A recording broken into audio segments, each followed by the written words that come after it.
Hello, everybody. Welcome back to This Weird House. I am Nick Boddick, and today I'm here with a very special guest, truly one of my favorite authors, period, ever. I'm here with Mr. Laird Barron. How are you today, Laird? Great, Nick. Thanks for having me on. Absolutely.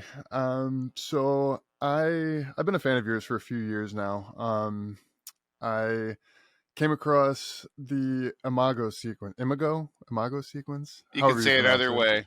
Yeah. And that was actually the title story was the first story I read, and from there I just kind of went backwards and forwards from there and just kind of devoured everything you had. And I just kind of wanted to talk to you about your, I guess, just because you've built the whole old leech mythos is just fascinating to me because there seems to be a lot that connects to it, but I still really have no idea what it all is, which I assume is by design. And excuse me, a couple nights ago, I actually finished the Croning for the first time. I'm not sure why it took me so long to read it. I am more of a short story guy. That's probably why. But I kind of wanted to talk to you. I know we're talking about a 12 year old book at this point, but I loved it so much, and I do this podcast for me. So I just wanted to talk to you a bit about it. Um, Sure. so where in the writing of all your great many short stories did the Croning come about, and why did that? Or I guess how did the novel start, and what turned it from? Did you go into it expecting to write a novel? Right. The Croning, which so that came out in 2012, I believe, like spring 2012. So yeah, it's been almost exactly 12 years now, which is an eon in publishing. And you know, it I kind of look at it as the culmination of the first phase of my writing career, my publishing career. Uh, I've certainly written cosmic horror since then, and I will continue to do so. And I've written stories that are related to that novel and the stories that led up to the novel. But it is interesting because it really does mark sort of an ending or a transitionary phase of my writing life. And I worked on that novel. People talk about working writers talk about working on novels for like a decade, but I probably did work on that for 7 or 8 years before I actually wrote it.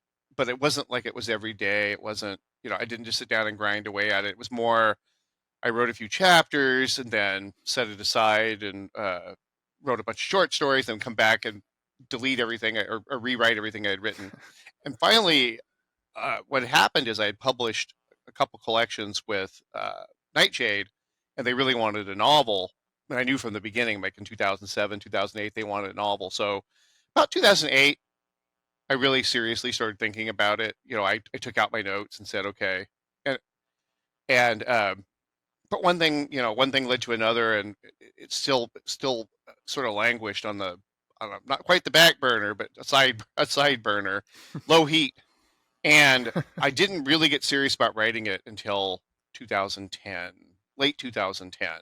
And then I wrote it over about a 9 month, 10-month period. I wrote a lot of it in Montana. Actually, I was staying in a cabin on my brother's property and very remote. And I wrote most of it. I started it in Washington State. I wrote probably 2/3 of it, 3/4 of it in Montana in that cabin. And then I finished it off that same year when I moved over. I'm living in the Hudson Valley now, near the Catskills, and I was renting a room from the Langans, John Langan, famous horror writer, really dear friend of mine. Uh, he and his family, rented me a room, and I stayed with them for quite a while. And I finished the novel there, and then began the next phase of my writing. Okay, that's awesome. I'm also picturing like a reality show of just cosmic horror authors living together. It was great. It was actually, I tell you, the time I stayed, because I had gotten divorced, and it was just a really rough personal time for everybody. And I ended up just packing up my truck, pretty much all I had in the world, my dog and my truck, and a couple bags of clothes, and that was about it. and I stayed in Montana. And I did the thing, just where your kind of life, your personal life is shattered, and you just sort of hunker down. And I hunkered down, and my brother, and his family were really kind, and it was a great, I got to hang out with my nephews and nieces and some people that I didn't get to see very often, and so I hung out with them for a few months, wrote the novel, wrote some other short stories in this really scenic. I mean, it's like it'd be like something out of a Time Life movie. It was really, I just get up, there'd be caribou in the yard, and Oh, I'd that go back sounds and amazing. make a cup of coffee and work. And I was working like 18 hours a day at that point. Just That's what grief will do to you.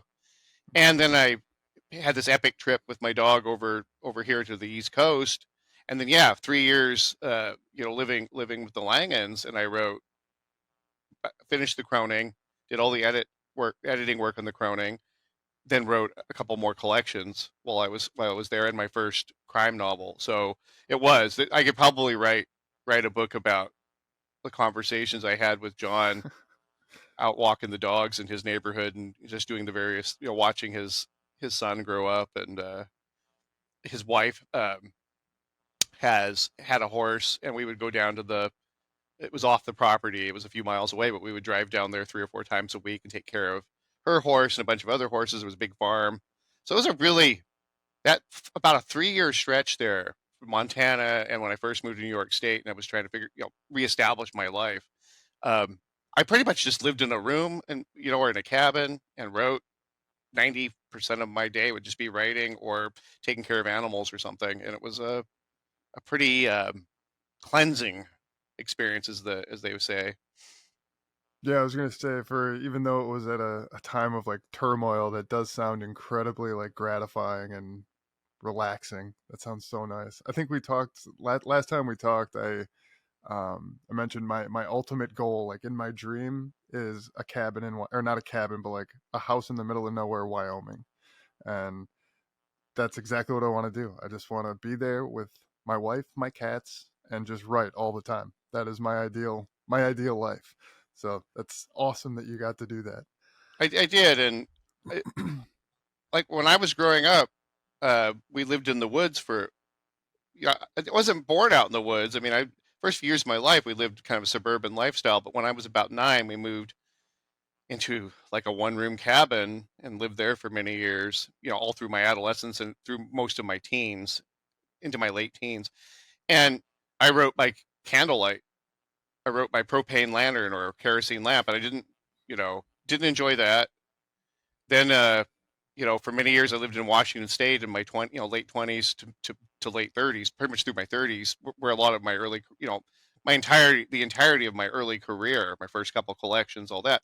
And you couldn't ask for more white bread suburbia, a nice little, 10 minutes from the mall, and, you know, trees outside, but you're not in the woods or anything. And it was electricity, and everything was great. And then, living in a normal house, picket fence, the whole thing. And then a few years living in a cabin again, and then kind of like in a boarding situation. And now I'm back to living in a house. But so I've had this spectrum of experience of writing novels and, books in general in these different settings. I mean, when I lived in Seattle many years ago, I wrote a whole novel in a coffee shop. So I I've kind of, I've kind of done most of it. The only thing I haven't done is like trying to write from the depths of a prison cell with a candle. That's about it. So we'll maybe avoid that one. Yeah, it's I unfortunately in a past life of mine, I was much younger. I did spend a little bit of time in jail, and there is copious amounts of time. That's all Mm. you have when you're inside. So like I see why people will write novels while they are doing Oh, extended sentences. Like yeah, it's right.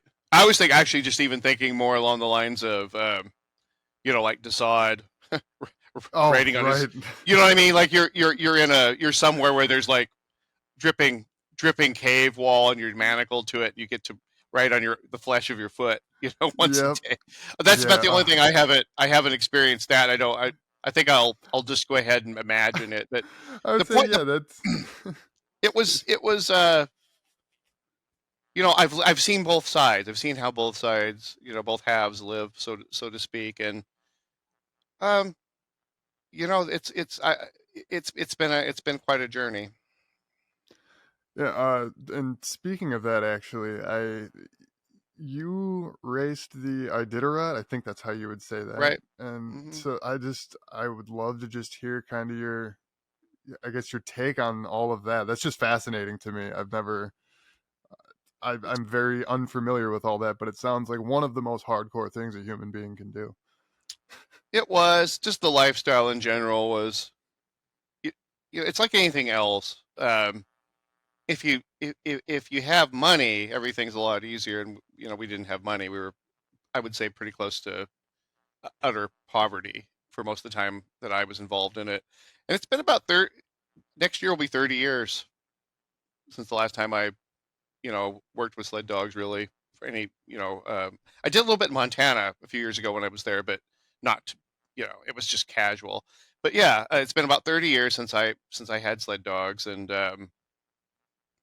it's something that never, the experiences that I had though, um, racing the Iditarod, training, just the entire lifestyle, living in the woods, um, just with me and the Huskies a lot of the time. Uh, it's something that never is too far. Whenever I sleep, whenever I start drowsing, I'm back on the Yukon. I remember one time I woke up on the Yukon River. I was 21. I just turned 21, and I was on the Yukon River, March 10th or 12th, somewhere in there. The first couple of weeks of March back in 1991, and I was exhausted. About a week, 10 days into the race, and I I woke up and I was staring up at the sky, and there was like there was clouds, but there was a couple stars peeking through, and it took me a few moments to remember where I was because I was so exhausted I just had forgotten where I was, and like, oh yeah, you're on the Yukon, you're on the Yukon River, and I woke up, I took care of the dogs, and we went trudging along. It was like 3 in the morning. I've never forgotten that though. Every now and then I wake up and I'm there again, just for a moment between waking and sleeping. I'm back on the Yukon, or I'm on the Bering Ice. I'm in a blizzard. Just I could just hear the wind blowing, or it's a cold night on the river, and the only thing I can hear are the dogs breathing in unison as they're trotting along in front of me. I can hear the sled uh, track, rails crunching in the runners crunching in the snow. It never, it's 30 years ago, 30 something years ago in that case, and it's never farther away than uh, you and I talking right now. How long is the Iditarod? Like, is it It's a about point A to point B, or is it like a circle? No, it's a point A to point B. It's about 1,100 between 11 and 1,200 miles. Okay, So it's a good distance, man. and there are checkpoints along the way, but it basically starts. Traditionally, it starts in Anchorage, Alaska. Because of snow conditions, they usually have to move it around, but it travels out, north to Nome, and across the, several mountain ranges. Goes up the Yukon River or down. There's a couple different routes they take. There's a southern and northern route that they switch. But Okay, the point is, one year you go up the Yukon River, the next year you go down the Yukon River, but you always end up on the coast, up in Alaska, the Bering Sea, the Bering Coast, and you go up to Nome. okay. That's I don't even like driving my car to Walgreens, so that's admirable, man. That's just I can't even imagine doing something like that. That sounds so cool. It Yeah, sounds very I don't miss the Iditarod. I don't miss racing. I do miss, because there's two phases. It's really similar to writing in the sense that there's writing, the act of creation. You get up, you turn on you light a candle and you write, and then there's publishing.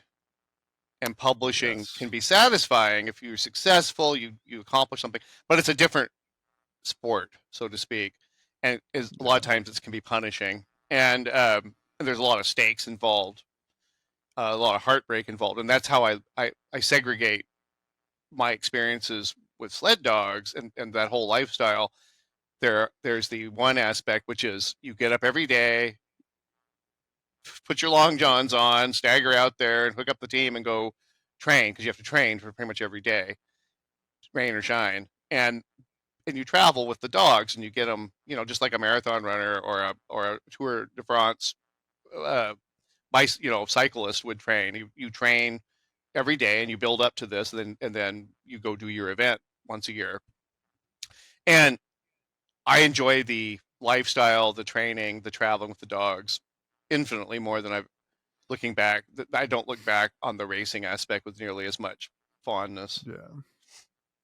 Okay, for sure. I can see that. It's I an enjoy writing more than I enjoy publishing, which is another example. for sure. I was gonna say it's an interesting comparison to make. Like I don't think I ever would have thought about it like that, but it makes sense because you can write all the live long day, but once publishing comes around, it's Well, almost out of your hands. It seems like. yeah, you're basically the old man in the sea. You might be a great fisherman, and you can prepare yourself as best you can, as best you are able. But once that giant fish grabs hold, all you can do is hold on and just hope that your preparations will allow you to survive this event. You don't necessarily have much say though beyond that. And I think it's pertinent to a conversation like this because we're talking about writing. Is just that um, I've always I've always said that it's important to enjoy writing as an act if you want to survive as a publishing. Yeah. Because I feel like publishing for most of us is something that you survive. I think there's a Oh yeah. small group, and it was the same thing in racing dogs. I'm sure it's the same thing in almost any competitive sport. You look at a small, small dollar franchises. The Detroit Lions just now playing, for the first time, and they had a chance for the first time in 60 years to go to the Super Bowl.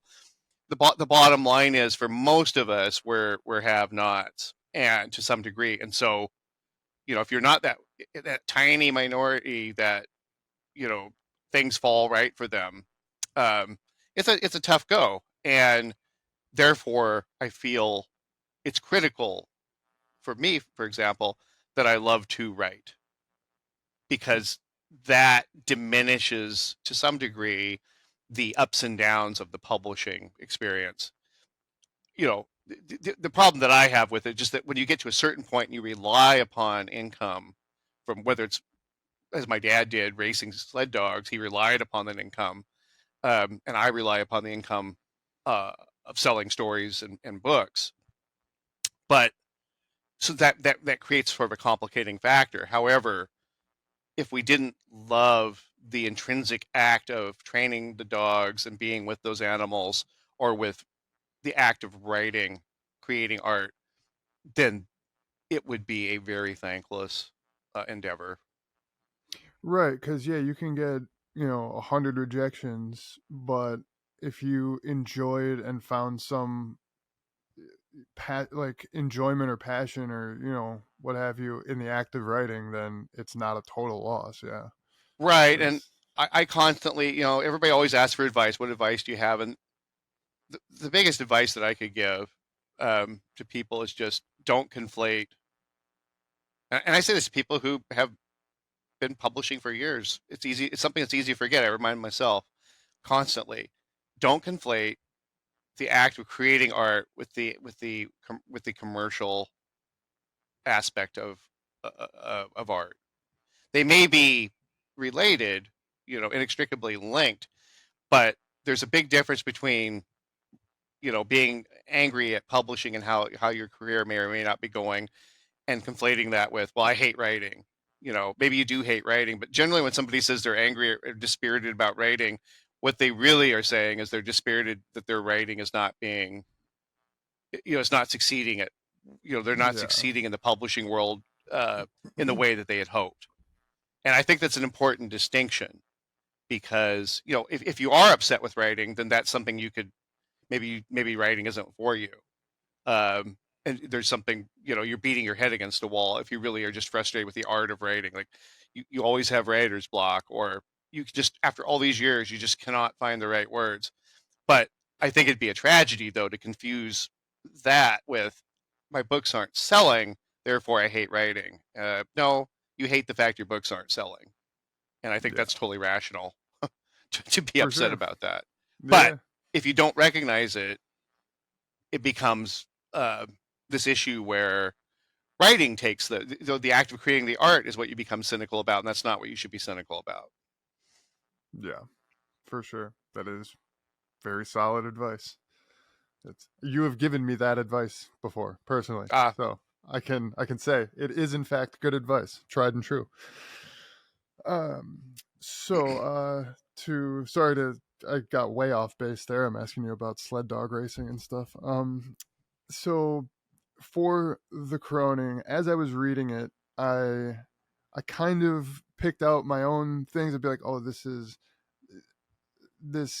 reminds me of this. This reminds me of that. Did you have any like concrete influences that you were going for when you were writing the Croning, or like things you were like, I love the style of this movie, or I love the style of this book, or the way the story unfolded here. I'm gonna try to go for a similar thing with my own novel. there was, my cosmic horror is rooted in very much in Lovecraftian, especially my early stuff, my first 10 years, 12 years with the Croning, very much rooted in Machen, Blackwood, Lovecraft, Clark, um, very overtly. And I wasn't really going for any particular style, although I wanted to fuse the more adventurous or pulpy aspects of a cosmic horror novel with Rosemary's Baby, or something quieter. And it would have been, actually, the book would have been a lot quite different if I hadn't talked to Jeff Ford while I was writing it, and he had no idea what I was writing. His only advice to me, to this day, I carry this. He goes, "Go fucking crazy." He goes, "Don't." He goes, "Your instinct is going to be conservative." You know, he goes, "Just do what you Yeah, do whatever you want to do whatever you do in your short stories." He goes, "Do you ever worry about whether a short story is too wild?" And I said, "No." He goes, "Right, don't write the novel with an eye toward, oh, I can't get away with that in a novel." He said, "Just do whatever you want." He goes, "And then, if they like it, they like it. If they don't, they don't." And so that was, so my approach was tempered by that, uh, by that advice. you know, uh, I'm not somebody that really seeks a lot of advice about writing. mm, I don't belong to a reading group or crit group or anything. Sometimes I'll hash things over just in conversation with some of my colleagues, but like, I don't have a first reader. My first reader is going to be the editor, and then we go from there. But I certainly listen to what other writers have, and artists in general, have to say about their craft, and that really struck with me. I mean, Ford is one of the greats. Not only is he a oh yeah, great writer, but he's also a great thinker, and as is John Langan, my good friend. And so, yeah, that was the guiding light for me, was just not to make it tame, just to do as I pleased. So I kind of end up fusing the slow burn with some pretty sort of radical elements, I would say. yeah, some bombastic, just Yeah, and it always seems to come right, out of right. nowhere, so it's well placed. There's an overture, so yeah. Yeah, the the the Great Dark was a easily my favorite aspect of the whole book. I mean, I don't want to spoil it too much. I mean, I know it's a 12-year-old book, but I guess Right, spoilers for the Croning moderately. I just wanted to say that like the Great Dark was such like a, I don't know, it seemed like the perfect encapsulation of like, what do they say, like no monster is scarier than the one in your imagination or whatever. And right. like the Great Dark was such a great not personification, a representation of that, like because you have Don walking through this area, this Great Dark, and you give these little tiny hints of what might be out there, what might be right next to his face, what might be 10 miles away.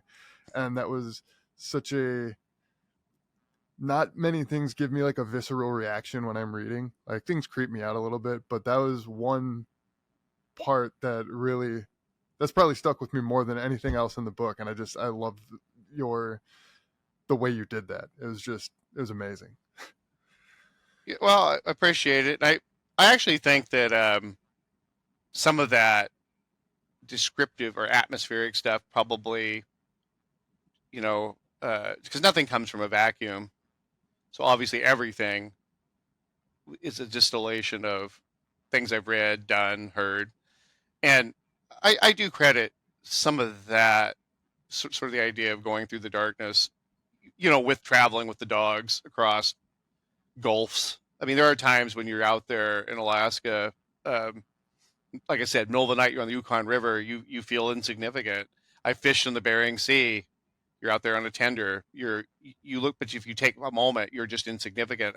One time, I was running with the dogs across a ridge line in interior of Alaska, and it was these old mountains all around, probably about the size of the Catskills, maybe a little smaller. No trees though, just a few bushes here and there, and they were just rounded. They'd been worn down by the eons, and it was a it wasn't a clear day. It was kind of a cloudy day. There was a little bit of snow coming down, but I still had great visibility for miles, and it was the same in all directions. It was like looking in a mirror. There was no really you couldn't really differentiate the horizon or anything else, and I just thought how tiny we were. There was a huge herd of caribou, probably 300-400 animals at one point crossed in front of us. We were heading like north south. They were going east west, and they were all just tiny. We were just these tiny. We were just this tiny specks, and I never really have. I don't really haven't written about that kind of stuff, in my stories or novels, but it always has informed my thinking when I describe other aspects of, say, aspects of cosmic horror, or just man's insignificance in the larger scheme. Yeah, for sure. That's crazy. I can totally see the connection there. That's really interesting. I mean, I think anybody who's spent any time on the ocean, sea, or out in the desert can tell you just how tiny we are. I think anybody can tell you that. Yeah, I have. I I never have, but for some reason, when I'm writing, oftentimes in my stories, characters will end up in places that are like real remote, middle of nowhere, kind of. A lot of it has been the desert. I've never been to the desert. I don't know why that happens. It's my subconscious coming out and being like, "You should probably go here," I guess. um, so I wanted to talk to you a little bit about Old Leech, not himself, itself, but also I know that there is no, you've never like given like an accounting of this is what Old Leech is, but I kind of more about the influences in your head when Sure. you came up with the ideas, or when you came up with the concept of Old Leech. Like, did you have any like entities in your fictional entities in your mind? Did you have any like scary movie monsters that inform the image that you have of this, of Old Leech? Um, yeah, old Leech is just my spin on the old. He would fit right into the Lovecraftian circle of godlike monstrosities that kind of live just beyond our veil, um, without necessarily being one of those. But early on in my career, that's where a lot of the stuff came from. Was not just from directly from Lovecraft, but from all of the people who have come along since. I mean, including one of my favorites, science fiction writer Roger Zelazny, who wrote occasionally, or Fritz Leiber. Um, and so I just said from the start, oh, okay, this is great. I mean, the Children of Old Leech, Clive Barker's another huge influence. Uh, a lot of times it's not even conscious, because as a writer, I mean, you understand this, you're constantly trying to make sure that you're doing something different. But Mm-hmm.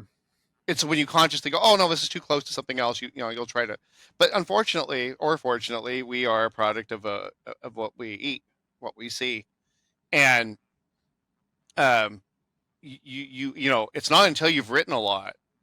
I was like 10 or 12 years into my career, and so I had a body of work over years that I could look back and go, oh, wow, life burial sure comes up a lot. Wow, Poe. I guess Poe was a lot more influential than I thought, right? I mean, but I didn't see that until I stepped back from the mosaic and went, oh, I can see all that 3D image trick that they do at the mall. Now all of a sudden, if Mm-hmm. you look at it long enough, you can start seeing what really is there. So in retrospect, I can look and at the time I wasn't really plotting out, like I wasn't thinking about influence as much. I kind of had an idea what I wanted to do and how I wanted to diverge from my influences, but I had a lot of plans, but that I wasn't that worried about where it was all coming from. But certainly, in retrospect, I'm like, oh, well, Clive Barker and with his Cenobites and the Lovecraft's Migo, the fungi from Yuggoth, are Mm-hmm. certainly components of the Children of Old Leech. And Old Leech itself, Sithagwa or Cthulhu or right. There's a black guide that's similar. It's not the same as the Necronomicon, but see, that's the cool thing about the Lovecraftian mythos is that there was a ton of creepy books, tomes, and treatises. Mm-hmm. So this just fit that. So in other words, I'm working with kind of a tradition. The same way when I wrote my crime novels, I didn't really try to reinvent the wheel with the crime novels. I just said, all right, there are multiple types of crime novel or thriller, what have you. There's the Irish cop, ex cop. There's the dainty, you know, English, or French, or never get his hands mussy, must kind of philosopher. There's the narcoleptic detective as Alla Tremblay. There's the manic depressives. There's all this. I said, all right, I'll do a combination of Travis McGee and Spencer and some of the thug like detectives. But he won't be an Irish. He'll be mixed race, and Mm-hmm. we'll infuse it with the supernatural. But the point is that that's kind of how I approach all of it. It's like, all right, I'm working within. This is the clay I have to work with. I'm going to what I'm going to do that's different is interpret it. Like I'm going to interpret it a different way. Mm-hmm. So Old Leech specifically, the genesis there was actually thanks to John Langan back in the early aughts. He wrote a story called On Skua Island. It's just Mm-hmm. it's this tiny little I won't say throwaway, but it's a really just subtle description. They're looking at, the archaeologists are looking at some carvings, and there's one of it looks like a worm, and the worm's kind of coiling in on itself. And I said to him, I said, are you going to do anything else with that? And he said, I don't think so. It's just, it really had nothing to do with anything. And I said, because I'd like to do something with that. And part of the reason I wanted to do something with it at the time is because I really love the Lovecraft Circle tradition of writers calling out to each other in their works. Mm-hmm. Just so subtle, not just Tuckerizations, but no characters that might reappear, like a minor character in one story as a main character in another author's tale, that kind of thing. Yeah. And just just subtle. So like if you weren't privy to the groups interrelationships, the writer groups, it wouldn't matter. But if you did know, you'd be like, aha, that's pretty cool, Yeah. right? And so that's all that was, and it just kind of, for better or for worse, it just sort of took off. So yeah, I got that from him. He didn't. I don't think he had a name. It was just a worm, and I thought to myself, I said, a worm. Yeah, Lovecraft does worms, though. There's the worm that walks. There's and the Ouroboros is interesting. I want to use it. I said, oh, what's scarier than for me, what's scarier than a worm? I'm like, a leech. I had a bad experience with them when I was a kid, like a very young child. So I said, a leech. Leeches are just awful. So that's where that came from. And it just, and then of course there's the Black Guide, which is associated with it. And the Black Guide was, I was sitting there talking to John and Paul Tremblay. It's back in 2007. It was right before I started writing all the Old Leech stuff. And John was telling me that he and his wife years ago had been traveling, and they found like a guidebook stuffed in they were like on a bus or something. I probably mangling this, but essentially they found it just like it was just this weird little like an almanac, and it was a travel guide, and it was stuffed like on the bus. It was like in a between the cushions or something, and they just started reading it. It was like hand notes in it about places like hostels to go to and stuff like that. And I said, what if people just kept finding those, And so the three of us started talking about it, going, yeah, what if like there's no publisher, but they just keep versions of it just keep appearing in different places. And John's like, yeah, and what if there's like another version of it that's like a website? And Paul's like, yeah, what if there's actually, what if it's something else?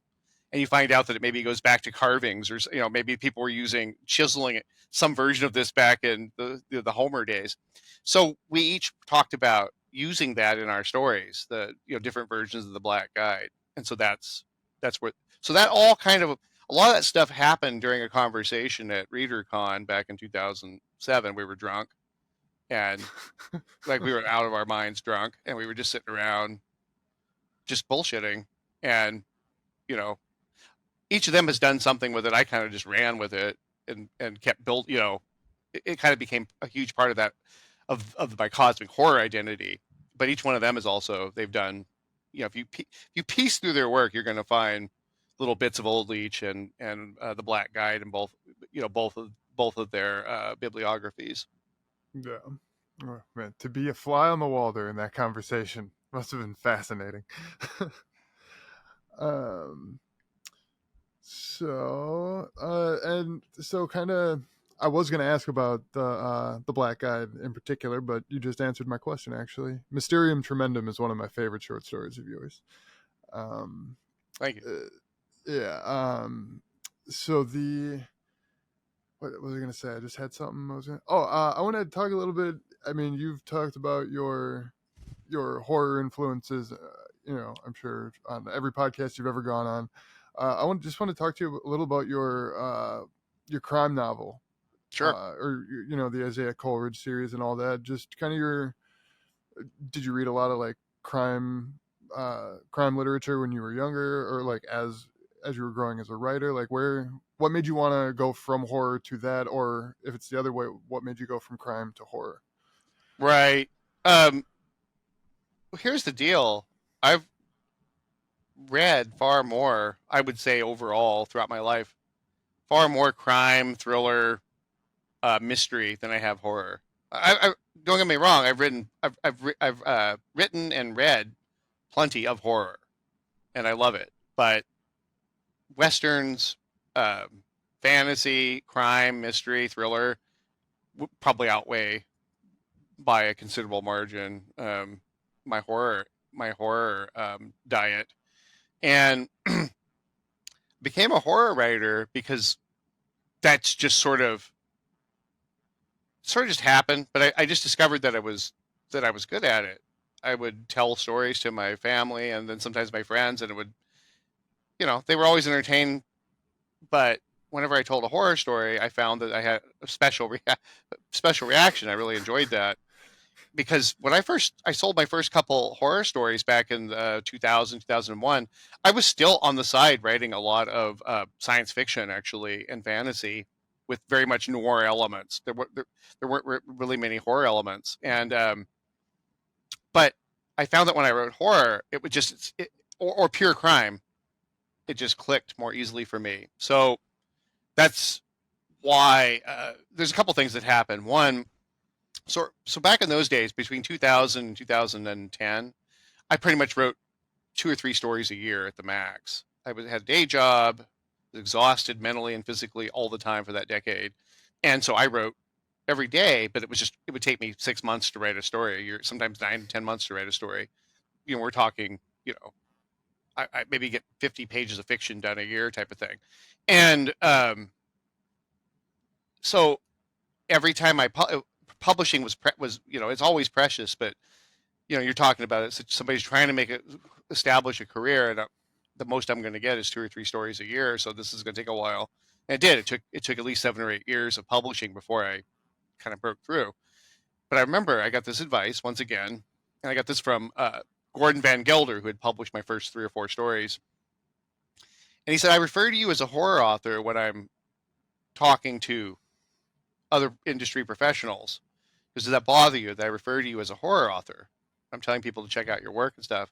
And I said, no, it doesn't. And he goes, great. He goes, and then the advice came, and it was, for now, I would, and I'm just paraphrasing, but he said, I suggest that you really establish your identity. If this is what you like to do and this is what you want to do, establish yourself as a horror author until you get at least a book or 2 out there, and you establish yourself as a name. He goes, and then he goes, you can do what other writers, Barker, King, all of them have done, Kuntz. Then you can write your thrillers. Then you can do your historical romance if that was what floats your boat. But you need to become known Laird, Barron, author, and this is the kind of experience I'm going to get from him. And And so that's what I did. I very much stuck to it, and I stuck to that for at least the first, actually, 16 years of my career. It was pretty much all horror, but I infused it with, because I love crime, mystery, that kind of thing. I infused. You'll notice that a lot of my stories could easily just be a crime story that has some horrific Yes. elements. So I have been writing kind of in 2 or 3 genres that whole time. It was just, if you put horror in something, that's what it's going to be. That's how it's going to be labeled. It's going to be labeled any horror aspect is going to automatically make it a horror story. Mm-hmm. So what happened is, around 2013 or so, there was the big bankruptcy deal with, we don't need to go into that, but basically my publisher went under, and there was a lot of question as to whether many of us with books with them would lose our rights to our books. It was pretty terrifying time. And I had a new agent, and my agent was very much was her specialty was crime and thriller. And so I said, look, I want to write a crime novel. And she's, oh God, yeah, good. Something that might make some money. So that's what happened. I started writing. I wrote that first crime novel. Part of it was also a personal challenge. The Blood Standard, the first Isaiah Coleridge novel, has, I would say, I won't say zero supernatural elements, but 1%. He sometimes he gets weird feelings about things, or he sees patterns, but that's all.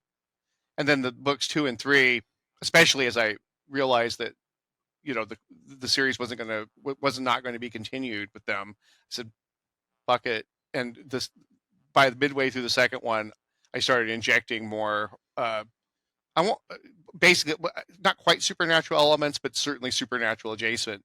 And then by the third Mm-hmm. book, you could look at it either way. If you're a supernatural horror fan, you love it. If you just like straight crime fiction, you can kind of stomach it. Like, well, maybe it's not the supernatural. I don't know. I mean, you see that going on Yeah. with the season 4 of True Detective. Like, the Mm-hmm. horror fans are Oh all yeah. like, you happy, and the crime fans are like, I don't know. I don't know about this. So Mm-hmm. that's kind of what happened. But there have been some astute observations from critics who followed my entire career, going, he always wrote crime. He always wrote crime. He always wrote thrillers. He always wrote noir. It's just that there would be, some kind of supernatural or paranormal element, and that would obfuscate what the story, what a lot of the story really was, the framework of the story. Yeah. Um. So I have my I have two questions. Just kind of, you have written. It's like your work is tailored specifically to my interests, and I thank you for that. That's very kind of you to write these things specifically with me in mind. Um, the Procession of the Black Sloth is perhaps my favorite short story of all time, Wow. and I just was wondering, like, what sparked that idea? Was that in Did that come in the middle of you starting to develop all this old leech stuff, and or was it just another cosmic horror story you just happened to write, and it just is what it is? It just, that story for whatever reason seems to me like to be like a pivotal moment in like the Laird Barron canon, so to speak. And I'm not exactly sure why. It just seems that one seems to have so much more like behind it. It's hard to say what I mean. I'm like No, no, rambling at I this point. actually, it wasn't okay. So it's actually sort of complex, that the circumstances and the influences and the motivations behind that story. Um, it's one of the few stories in the first 3 collections, because I look at the first 3 collections almost as one, like a novel in 3 parts, or a and mosaic. It always was that intended. and that's Imago Sequence, Beautiful Thing That Awaits Us All, And and occultation, then the beautiful thing. Occultation. That's right. Yes. Right. Okay. Sorry. And so I'll preface this just by saying that early on, with like after the first couple of stories, I decided to work within a, not necessarily like a continuity, but just that the stories would be loosely related in a kind of a cosmos. Might be alternate dimensions, but there's, and you could read one and not another, and you could jump in anywhere. But I wanted some kind of, at least on the peripheral, like a nagging sense that these were all sort of connected in some way. just for another layer. But the Procession of the Black Sloth was written uh, right before the book came out. Like, so all the other ones were over the course of a few years. That one, and they've been published and reprinted and all this, in general. And there was like 8 of them, and so they'd all been published before, except for, I'm trying to think if there's one other one that wasn't published. But the point is that it was basically the big original story in that collection, and I wrote it. The book came out like in July. I probably wrote that a few months beforehand. I said, okay, I want to do an original story, but I wanted it to be like suitable to fit within the framework of that collection. I felt like all the stories needed to work together, but that it Yeah. signaled something, that it signaled a shift. So you'll notice it wasn't set on the East or the West Coast. It wasn't, there were like a lot of the other stories were pretty much just guys doing things, hard-boiled, square-jawed dudes. This one, yeah, it had a male protagonist, but there were women in it. There was, a, a different setting. It was set in Hong Kong, Mm-hmm. and it wasn't a cosmic. I mean, you could say it's related to cosmic horror, but it's much more of a traditional Buddhist or Judeo-Christian, like kind of real world spiritualism and mythology. Mm-hmm. The idea of hells or hell or hells, and that was all intentional. That was all. I said, okay, it needs to fit, but it also needs to signal. I'd changed as a writer over, so I wrote that in 2006. I've been publishing for about 6 years. Especially at the beginning of your career, there's a lot of change that occurs over 6 years. Yeah. There should be. So I was a different person by then than I had the guy that wrote Old Virginia or Shiva or whatever. Um, the other component, so that was all intentional.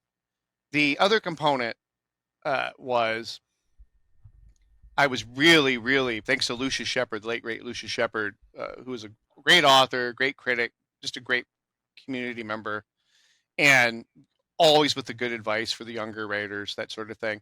But one of the things he did for me is that he was always informally reviewing Asian horror and drama. Mm. So I had been interested in independent and foreign film for several years before that, but early to mid aughts, I started really getting into the like the Japanese and Korean horror scene, and certainly not to the degree that he was, but I watched my share, and I wanted to do a story that paid homage to Mika and Kurosawa, like Pulse and Cure and things like that, and Mm-hmm. some of the Japanese crime drama that I'd seen. So I should say Asian because it was like all different, it was all different area regions, but that's where. So the story in some ways it's kind of a satire, it's kind of a parody. I also told it in the way that the Asian community likes to tell stories. It's not quite as cut and dried as a Hollywood story. They'll just inject slapstick comedy in the middle of a dead pitch black drama. Um, I've seen so many horror movies that take these. It's A B C D. Okay, now we're now we're doing quantum physics. Like what where do we how are we over here? And then all of a sudden back on the trail again. And so I Yeah. so there's a couple things going there. The story embodies kind of imagery from all that, and as some people have picked out, pretty much every character. There's like one or two exceptions. Pretty much every character in the story is named for a horror, dark thriller writer, actor, character. I know I picked up a few of those when the first Every time I was single reading it. person in there is. There's like, I had to go back. There was like 2 people that I couldn't, and I kind of just let it be. I let them be just sort of floating around. But pretty much everybody else uh, is someone who either lived or was written about or acted. Was a character in a movie or an actor or something like that. Yeah. And it was all because the idea was I wasn't even trying to really be cute or gimmicky. It was more I tried to write a story and not cosplay Asian writing or Mm-hmm. filmmaking, but no, there's a filter. Like one of the things that makes for me as a Westerner that makes Asian drama, especially horror, so affecting is that there's this filter. Like for me, not being a native speaker or not being immersed in that culture, I don't know sometimes the cues that we take for granted, the idioms, things like that. So sometimes you don't know what you think is odd or is just simply odd to your experience. And so I tried to write the story that way. I tried to write the story at, you know, from my point of view. That's why I also had, a white male Westerner trying to, hang out in this multicultural society in Hong Kong. Yeah. That it was all intended to kind of create this sort of disjointed effect, and that is, I want to say, satire may not be the wrong word for that story. I think absurdism is more what I was going for, the absurdity of Yeah. the whole thing. That's super interesting. Um, the, so we are kind of getting down to the end here. And I do want to save, if I could, I know I'm getting ahead of myself, but I would like to have you on eventually again. I have a million things I still want to talk to you about, but the the story More Dark. I mean, I have to imagine you've been asked about this one a lot. I can't tell if reading it there's a, oh geez, one of my cats just almost fell. Sorry. I can't tell if there's like a, I don't want to say like a bitterness, but like it just, where did More Dark come from? How about that? Well, I'm not going to tell you everything about it because I think there will come a day where I'll talk more. But I have spoken about it, Right. and I know that people. I feel that people are owed an explanation, at least a basic explanation of it, because it's a rough story, and there's multiple motivations, there's multiple reasons why I wrote it. It's not so simple as, oh, I had a great idea for a story and I wrote it. Like 90% of the time, I think it's with most of us, you have an idea, you write about it. It's not, there's nothing premeditated. You have an idea for a story and you write that story. And I would say most of the time that's how I work. I go, oh, this would be a great for a story. No, this was intentional. This story was a method story. It kind of encapsulated, I was going through a very terrible time, so it's very close to the bone.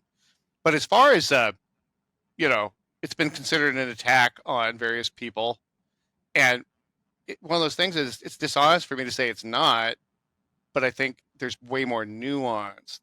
It's a full throated, it's a full throated attack on certain people, but other in other senses, there's just collateral damage or misinterpretation of it.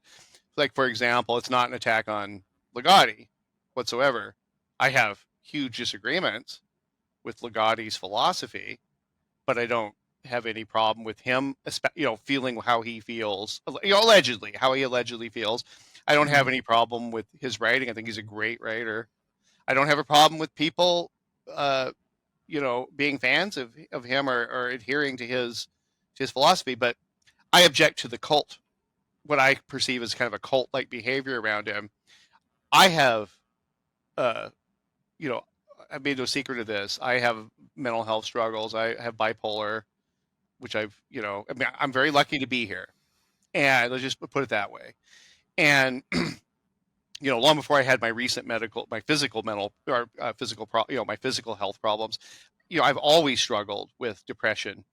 And living can be hard for any of us. But if you struggle with mental health, it can, you know, become as probably know, it becomes a mountainous sometimes, and not to Mm-hmm. climb, but it's like on your back.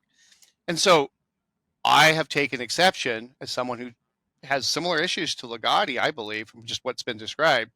Um, I take exception to mental illness or depression being a superpower. I'm like, no, it's not a fucking superpower. It's not a fetish. And I feel like, not everyone, but I feel like people that I otherwise would respect have fetishized aspects of his perceived difficulties with mental health. Like, oh, I wish I Mm-hmm. had, I wish I could be bipolar so I could write like, no, you don't. And of course, Man. I never have children. I don't, I don't want to bring children to this world. There's part of the reason is I wouldn't bring a kid in the world and give them any chance that I would pass on something hereditary. But I, I have no problem. I'm not philosophically opposed to everybody else having kids. So I'm not an antinatalist, and Mhm. I don't, this or a pessimist. I guess probably even more germane. The idea that it'd be better if we all just died. I don't buy into that either. Somebody who's almost died multiple times, and has actually been. I've laid in a hospital bed gurgling for breath. Sure, I didn't like it. Nobody wants to go out like that. Nobody wants to go out at all. But you know what? I really treasure all the things that I've done in my life. So I am in dire opposition to the philosophy, but more so with the sort of like uh, you know, fetishizing it, but also just this whole ennobling of being mentally ill and struggling. And I don't, I really that actually I'm getting angry right now. It really upset me. So it was more of that story is unfortunately it's really complicated, but one of the central conceits of that story is just fuck that. This whole kind of slavish devotion to a guru. I am very much opposed to gurus because there's Kool-Aid waiting for you somewhere Mhm. down that path. So it wasn't a slap at people who think that he's the greatest writer. It's not a pushback against him being one of probably the most important writers, in the last 100 years. Not at all. It was simply a very dark and kind of satirical look at uh, a cult of personality. And there was a couple other elements. And so the next element that people deserve a explanation for is were you picking on all these other writers? Oh, I might have been, you know, making snarky remarks about writers, but the main character, which is obviously me, takes it, takes it in the shorts just as much as anybody else, if not more so. And out of all the Mhm. other writers that were mentioned, there was only one or two that, maybe two, that definitely, if they took it ill, good. Um, you know, it was absolutely. I meant, you can't punch him in the nose. Fine. You can go home and cry on your pillow about this Take what you story. can get. And they did. See, this is the thing about writers.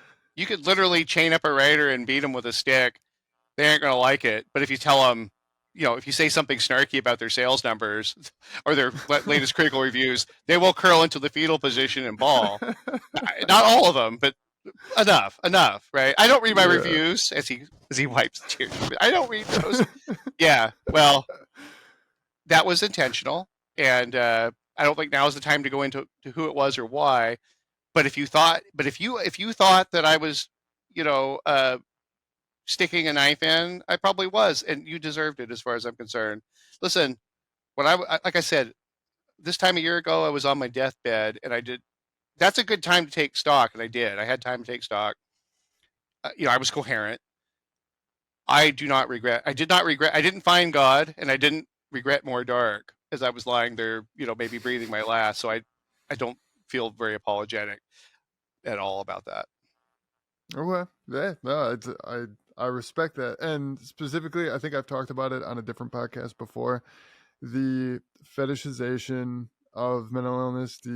I know it's not a word, but I've always referred to it as the romanticization of it, and like it's like the TikTok trend of people ascribing a diagnosis to the entire range of basic human behaviors. Yeah, Like, oh, I get annoyed when people talk loud in public. That means I have ADHD and borderline personality disorder. Like it's become like a badge of honor to have. right. I also have bipolar disorder. I was diagnosed about 9 years ago, and I'm always just like, if you want it, you can have mine. Like I will never understand. Like I think it's like an attention seeking thing, probably, I because I cannot fathom why anyone would wake up and be like, being so depressed that I can't get out of bed is something that sounds wonderful to me today. well, Like, I just want to make one thing clear. I'm not. I certainly don't. However individuals feel about their their health diagnoses. That's their business. And Mm-hmm. my thing is, and I certainly, that's why I'm careful to say that I share commonalities with Ligotti, but I can't, I don't know the range or the spectrum or the depth. I mean, two people can have bipolar disorder and have completely different reactions to it. Mm-hmm. Or your characteristics will present themselves. All all I'm saying is just I personally, in this regard, without speaking to without speaking to it in a broader sense, just specifically, I have reacted very poorly to trying to turn it into a superpower and an Yeah. explanation for how it's great. I'm like, I Mm-hmm. don't think you need to wallow in anything. I don't wallow in my situation. I don't. It's certainly Mm-hmm. not an excuse for any mistakes I make. It's just another thing. I'm missing an eye. That's just it's the way it is. But Yeah. me missing an eye is not a superpower either. So, you know, I'm going to react to that, Mm-hmm. rightly or wrongly. That was just my that was just my reaction because it really struck home, and I'm not blaming Ligotti for that. I don't know that I can't say that he's cultivated that. The bottom line is, once you get to a certain level of fame or infamy, people say what they want to about you, and if they want to create a cult, they will. There's not much you can do about it. Right. So yeah, so that's where that's coming from, and More Dark was extremely, on top of the technical, there's a technical aspect to it too. I think every writer at some point wants to write one of these, stories that basically satirizes their life, and Oh yeah. I think it's like a coming of age kind of thing. And I did it, and I'm unrepentant. Yeah. Good. Stand behind it. I respect that. And also, I just want to be clear. I didn't want to misspeak before. One thing that I totally, if people, I respect how people feel. Like I don't know how someone else is feeling at any given point, and all of their whatever issues anyone is having are valid if that's what they're experiencing. What I don't like is, like you, I also don't like the making it a superpower. I loathe self-diagnosis. Like that bothers me a lot, and Right, that's right. where you feel, where you get kind of worked up about the whole superpower, self-diagnosis, and people diagnosing each other like friends, being like, oh well, I read about this and this is clearly what you have, so then that person is like, okay, well, I have been diagnosed by someone. That's where I get kind of worked up. Right. I actually, and we don't have time for it, but it does lead into the fact that that I've had a lot of really strange experiences in my life, but I also am a hardcore skeptic, and Hmm. part of that comes from the realization that eyewitness testimony, self-diagnosis, that's all on the spectrum of hoodoo. Without corroboration, I don't care if you saw the Virgin Mary in your toast. You probably just saw, we need some outside, some outside Yeah. perspective here. Like I said, man, Yeah. I've been on Mike Davis's The Lovecraft Easy. We've talked about this. I love cryptozoology and Hmm. UFOlogy and spirituality and all of it, but I also am a steely skeptic, and because you can't trust eyewitness testimony, and that includes yours. For sure. For sure. Well, we will talk more about that next time if I would be fortunate enough to have one with you. Two quick questions, real quick questions. One, who is the gentleman behind you there?